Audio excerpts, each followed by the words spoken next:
recap. We begin with an Inception Point. It's a celestial sign that's tied to a fast day, recorded in a credible historical source. And the fast day is associated with being near before the death of King Herod, the fast of Adar 13. So in addition to establishing the Inception Point, where lunar eclipse is tied to a fast day, it is tied to the story of Esther that's about the genocide of the nation, which means the destruction of the Messiah. If you destroy the entire nation, you've destroyed the Messiah, where God would not allow that to happen. And then we learn that the Adar 13 must therefore then be the same day that the children in Bethlehem were destroyed, because of its connection to the book of Esther. And as a result, we can also look at the biology of lambs and how that they're only born in the spring, to realize that when Jesus starts his ministry and he's declared by John as the Lamb of God, that the analogy must follow. And since he's beginning his ministry in the spring and ultimately becomes the Lamb of God on the Passover, that he comes of age just like lambs come of age, and the only Passover lambs that qualify are of the first year. And that means they are born early March so that they qualify by mid-April to be of the first year. And so it's, by analogy, Jesus could only also be born in the spring. And this allows us to use that as also a locked down sort of point at which we can feel secure and accurate in going back to begin the course of Abia. The course of Abia would be the time that Gabriel visits Zacharias, which has to be not too far away from where the conception of John occurs. And so we've traced that back to about the 20th day of November of 8 BC. And now we need to find, well, what is the point in time in which Gabriel visits Zacharias? Can we tie this to a celestial sign, which gives us a precise date stamp? The following is a more precise calculation, actual date, going back to the conception of John. Scripturally, we have a conception and birth of John, 280 days, plus conception and birth of Jesus, 280 days, minus 3 months. Elizabeth and Mary are both pregnant, and the scriptures gives us that it's about 3 months that they're together to the point in which John is born. And we're only subtracting 2 days to get to the correct number 472, demonstrating that I only need a 2-day correction from what scriptures provide. The average person would read it 6 months plus 3 months plus 6 months, 15 months. But we really need to go by days, and it's actually 9.2 months for a pregnancy, 280 days. 9 times 30 would be 270 days, so you'd be off by 10 days, because we're dealing with the real biology of human beings. So we need to use the real number. It's 280. And it's a given, them providing here that the birth date of Jesus is March the 5th.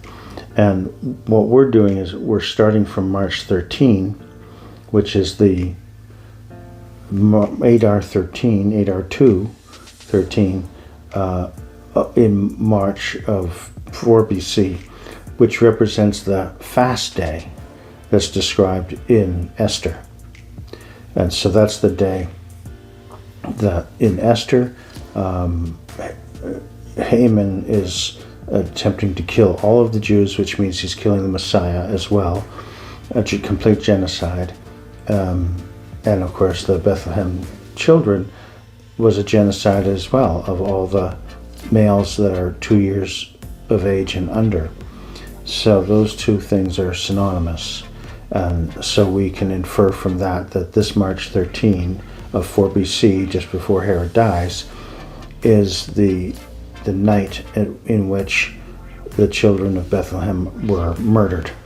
It's also, according to Josephus, the night that the high priest could not sleep all night and could not perform his many duties on the fast day, and someone else had to take his place to be the high priest for a single day. We're subtracting 8 days to get to the actual birthday of Jesus, March the 5th, 6 BC. And now we're adding up all the days, normal calendar days, Gregorian calendar days, until we get to November, where we're only going to add 12 days. And so the actual conception day is November the 18th.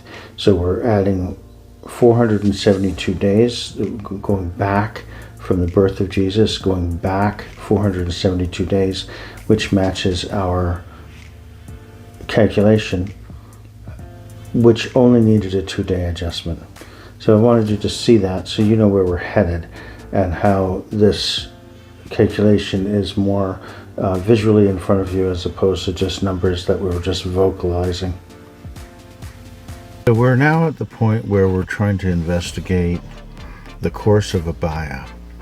It's necessary to first understand the writings related to the course of Abia as they are recorded for us in the Old Testament. We're beginning with Luke chapter 1, verse 5. There was in the days of Herod, the king of Judea, a certain priest named Zacharias of the course of Abia. His wife was of the daughters of Aaron, and her name was Elizabeth.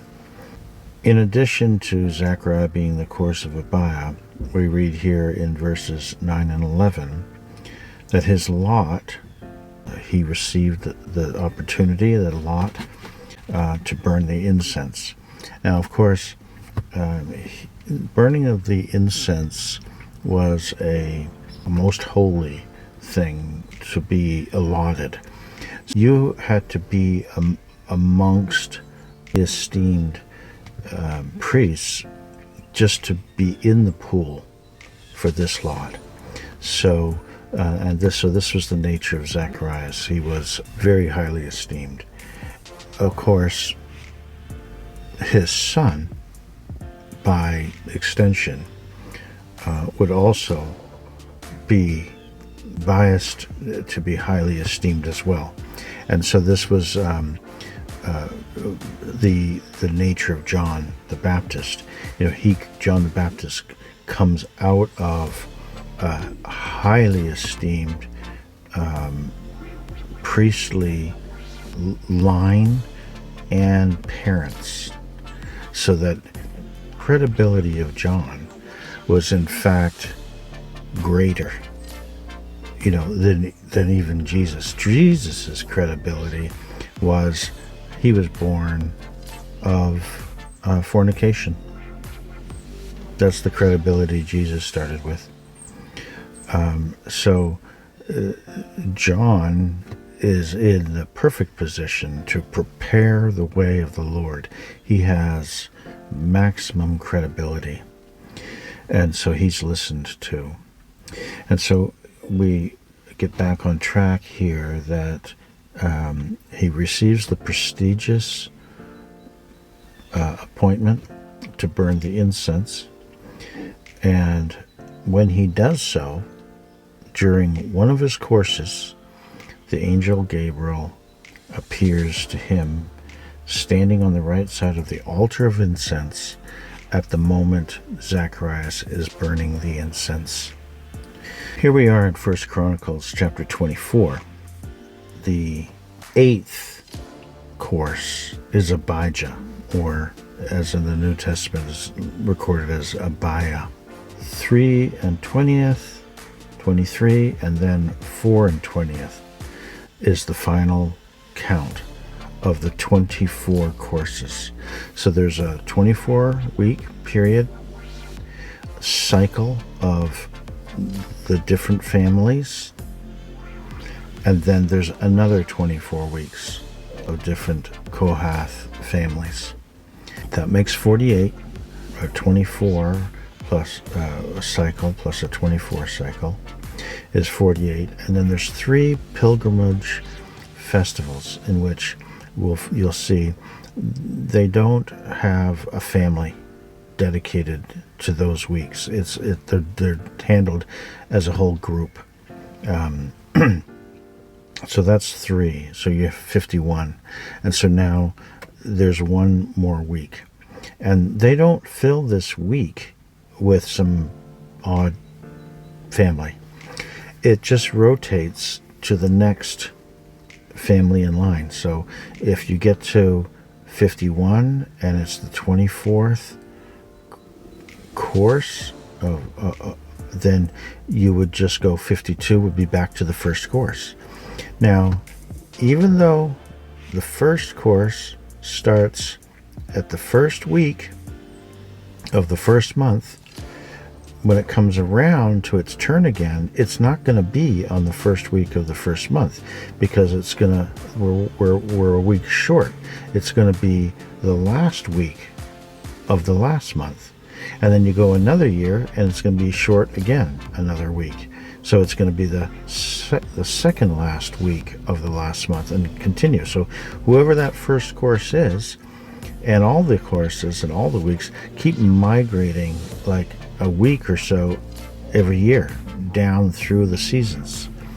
And then you get to the point where the Hebrew calendar has to be have an Adar 2, and they have to actually catch up 3 or so weeks to get back to the correct season, to back onto the solar cycle. And that's going to push all the courses again into different seasonal weeks. And so there's no telling at any given time what is the actual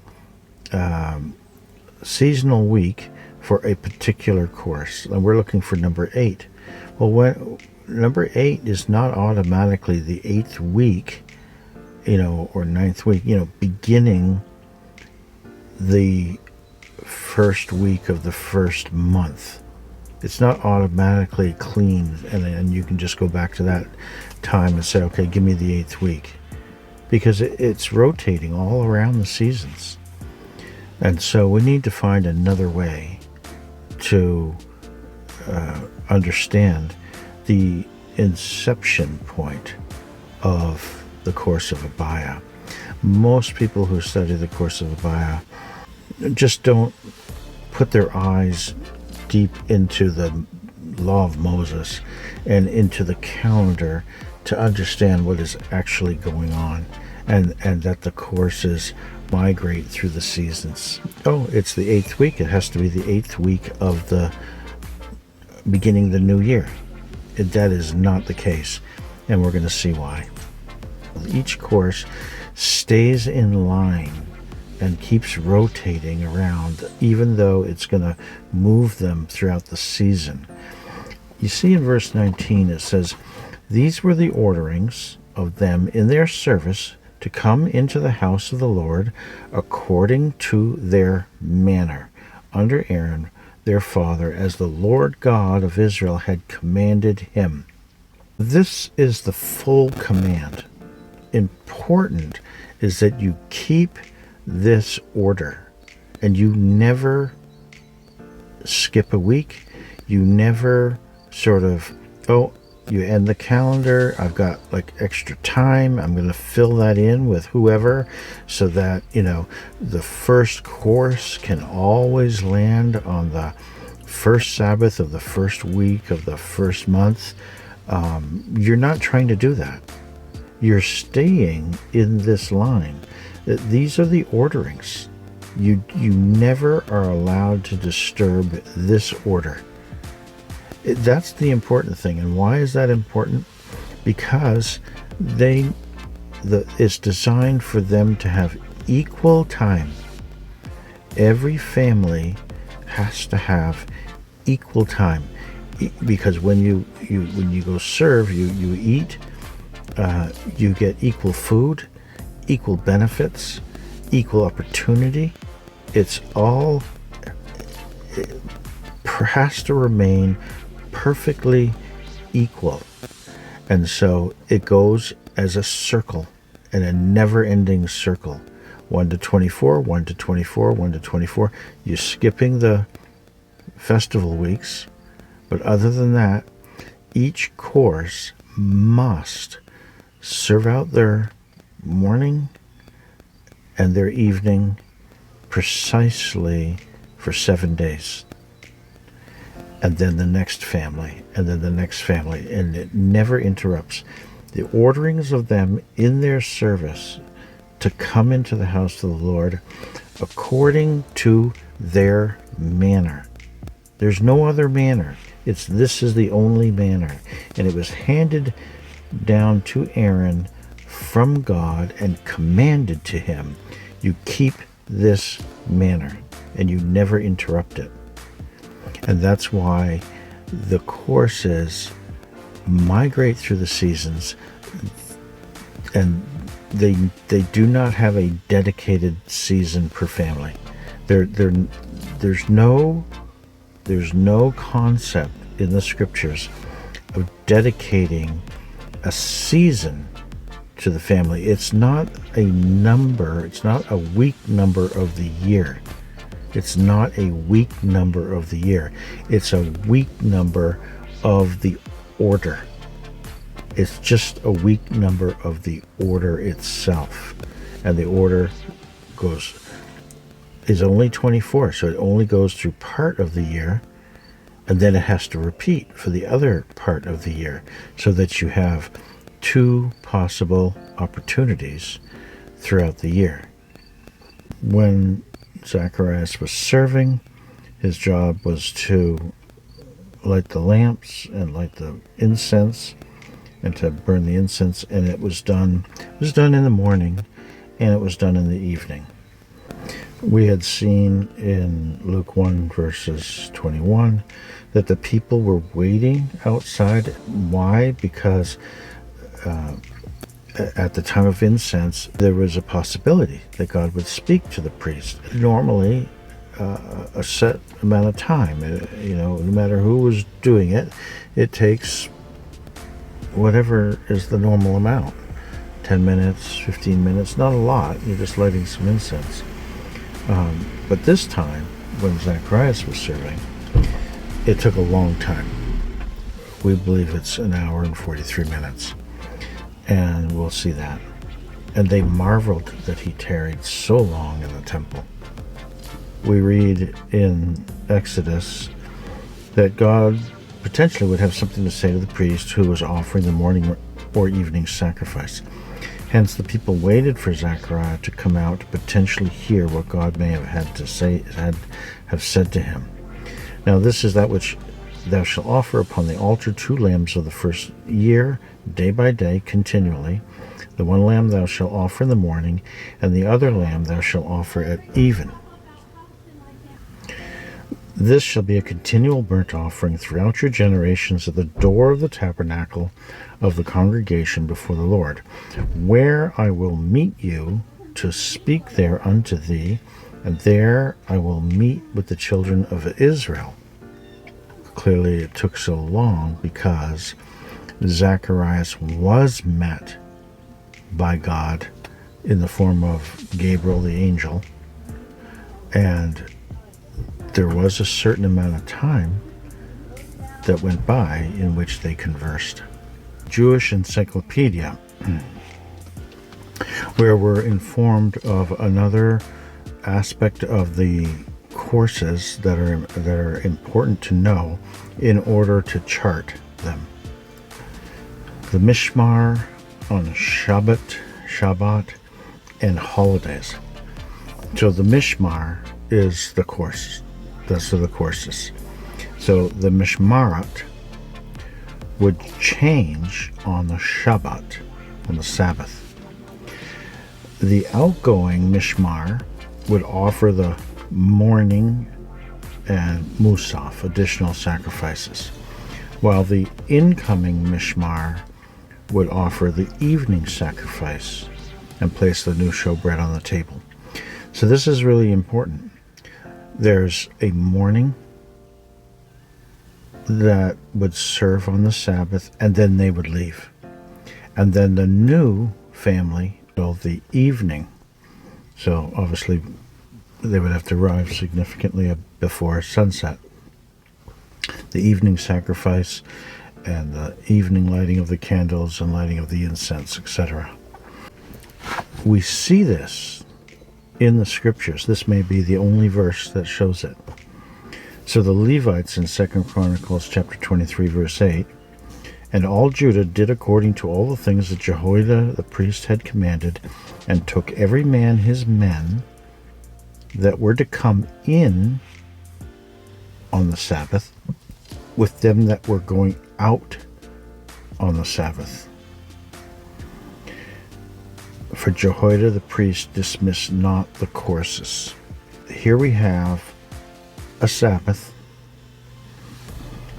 and there's priests coming in, and there's priests going out, but where they connected midday, men had come in before the other family had gone out. They were together. And we know that because Jehoiada the priest dismissed not the courses. So both courses were there at the same time. The Jewish Encyclopedia explains that there is an incoming and there's an outgoing, just like 1 Chronicles chapter 23 verse 8 says, but it provides the additional detail that the incoming are serving the evening, and it's the outgoing that serve the morning on the Sabbath. Each family serves a full week, but their week starts Sabbath evening, and it goes the full 7 days until they serve Sabbath morning, and then they leave. Then they're finished. So this is really, really important, because now you have an 8th course, which could be Saturday evening of one Sabbath, and then a week goes by and they serve the Saturday morning of another Sabbath. So each course is serving 2 different Sabbaths, but in 1 week. Now, of course, during the pilgrimage festivals, all the watches would share equal status. So again, we talked about this. They cycle 2 24-period week cycles that rotate continually without any care as to the season. You don't get assigned a season. You get assigned a week number. And it's not the week number of the year. It's the week number of the 24-week cycle. And so likewise, on the pilgrimage festival weeks, any Kohen who came during the pilgrimage festivals and desired to serve in the temple was allowed to do so, and would receive a portion of the offerings. Additionally, if a Kohen was bringing his own sacrifice, he was permitted to do the service himself. So here, again, they all have equal access. Any can show up that want to. Any that want to serve can serve, and they'll have certain benefits to that. They all share in the eating and taking of portions. These are the solar eclipse, and the ones that appear in this study are, then there's 2 in 8 BC. There's 2 in 7 BC. There's 2 in 6 BC. 876. These are the years. May 10th to April 18.